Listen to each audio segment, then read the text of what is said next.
A massive online open world RPG with custom airships, air combat, mysterious ruins, flying leviathans and more. This is Worlds Adrift and why it failed. Hey there, I'm Aki, and Worlds Adrift is one of my absolutely favorite games I have ever played, but almost nobody seems to know it. The world of Worlds Adrift is made up of a bunch of floating islands over an endless void and some clouds.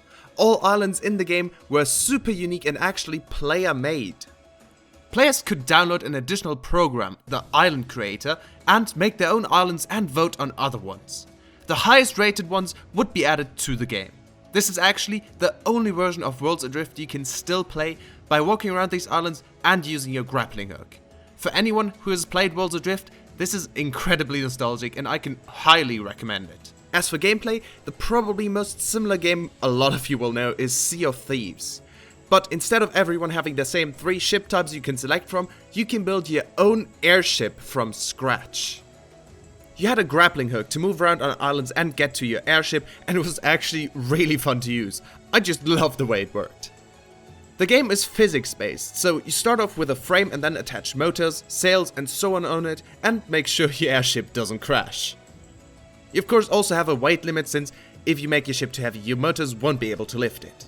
There are different tiers of materials, motors, sails and so on, which means you can upgrade your ship and actually keep your progress when you log out. There were also multiple island regions divided by storm walls, one harder to cross than the other. You had to upgrade your ship to get through into a new region. Well, okay, but how do you upgrade your ship? Well, you upgraded your ship by going to different islands and finding materials for better parts and crafting them. It was quite a simple feedback loop, but really fun. This was the main, but also sadly pretty much the only gameplay loop of the game. It was really fun to explore the islands and find new materials and early parts of a storyline on them. But, of course, it wasn't that easy. There were also some enemies for you to fight, and one ambient creature. The ambient creature was the jellyfish, which would just float around the islands peacefully. Thundermites, or beetles, were little bugs that would attack you if you cut down trees near them, and the bigger manta rays would migrate around the world in groups and even attack your airship sometimes. And of course, you also had other players to worry about. While lower level ships were usually faster because they were made from lighter materials, you definitely don't want to engage in a fight with a crew in a higher level ship. But then again, air combat was incredibly fun and just looked amazing.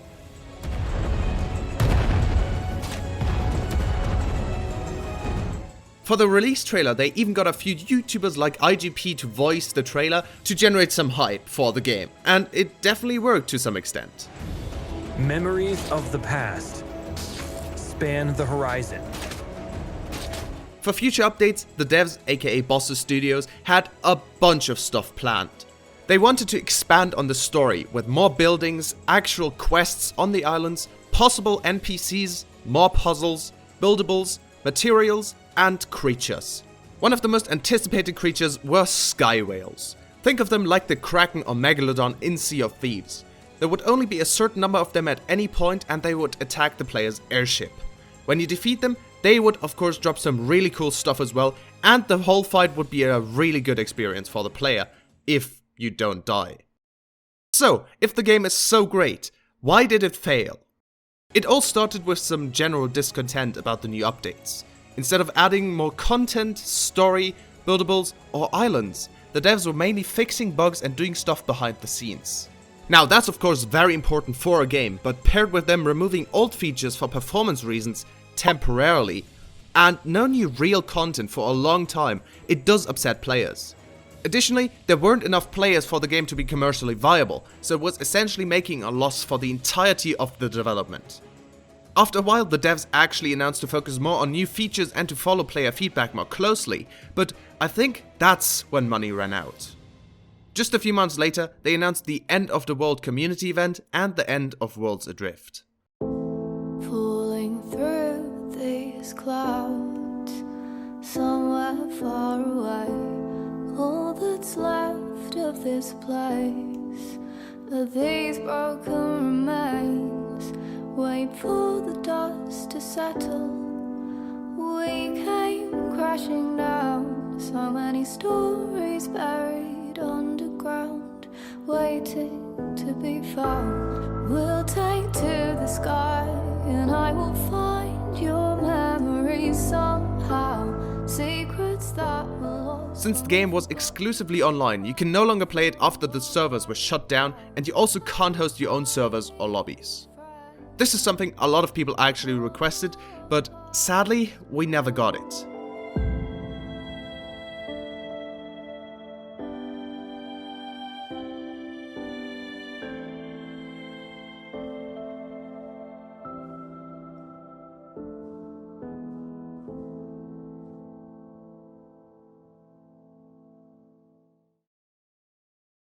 But there might be hope.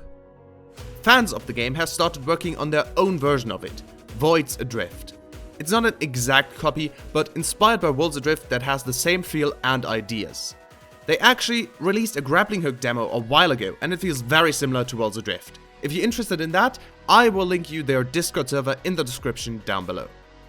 Overall, I think Worlds Adrift had huge potential, and I'd love to see it come back, in one form or another.